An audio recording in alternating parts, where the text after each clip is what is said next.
we can kind of categorize the game elements as like gameplay slash mechanics, essentially what you do in the game, stuff you do, interactivity, all that sort of stuff.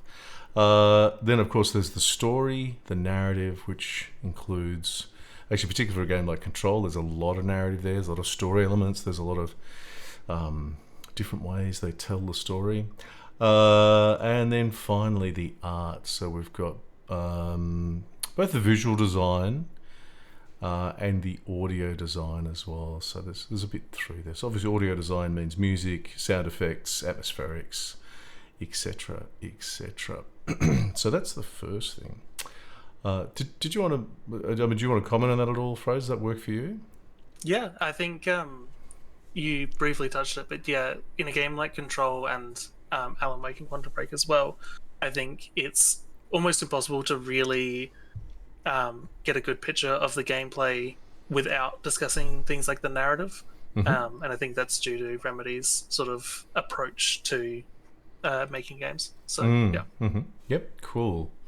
So yeah, we're going to be talking about the elements of the game, and but I guess the more salient questions that I'm personally interested in looking at are things like what are the unique factors that make this game particularly like a Remedy game, and then also how do the game elements work together to give this game its X factor.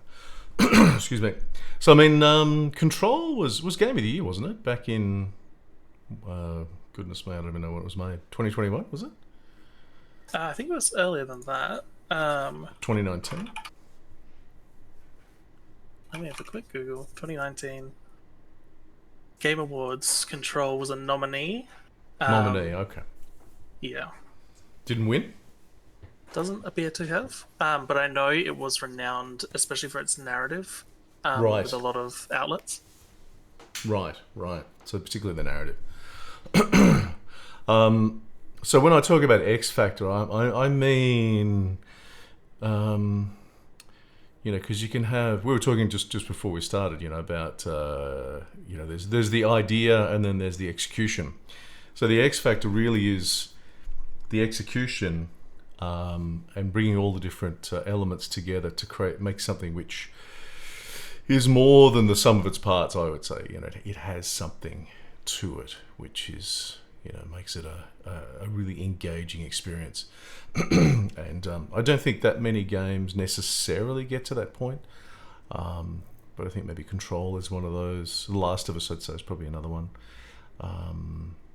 So that's one of the things I'm particularly interested in. How do the elements work together to give us that X factor? And in fact, how do the elements work together to give the game... Well, to actually create those different player experiences, a particular interest of mine as well.